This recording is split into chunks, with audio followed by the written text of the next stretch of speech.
Welcome to this quick guide where I'm going to show you how to download and install Office 365 from your Microsoft account. And if you get any value out of this video, please click the like button and subscribe to the channel. But to get started with the guide, to download and install Office 365 from your Microsoft account, open up your web browser of choice and then do a Google search for Microsoft account login. The best match should be the Microsoft account sign-in page, and the URL should be account.microsoft.com.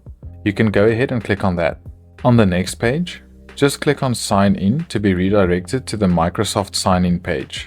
Once here, just enter the email address for your Microsoft account, then click on Next or press Enter on your keyboard. On the next screen, you need to enter the password for that account and then click on Sign In or again press Enter on the keyboard. You should be prompted if you want to stay signed into the account, and you can choose any option you like. I'll just choose Yes. You should then be redirected to this page where you can manage your Microsoft account. On this page, you can click on the Services and Subscriptions tab here on the left.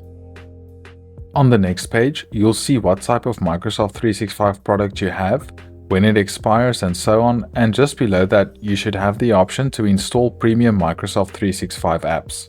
If you click on that, a new window will open where you can choose your language and the version of Office 365 that you want to install. I'll leave the language as English, and for the version you can choose between the 32-bit and 64-bit version of Office, and you can also choose to download the offline installer for Office 365 here.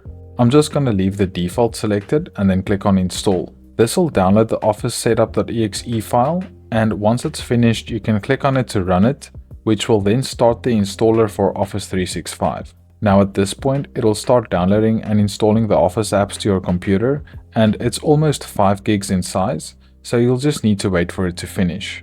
But once it's finished, you can do a search for any Office app on your PC, like Word for example, click on it to open it, and then you can start using it. Anyway, I hope this guide has been useful to you. Please remember to like the video and leave a comment if you have any questions or thoughts on the video, and I'll talk to you guys soon.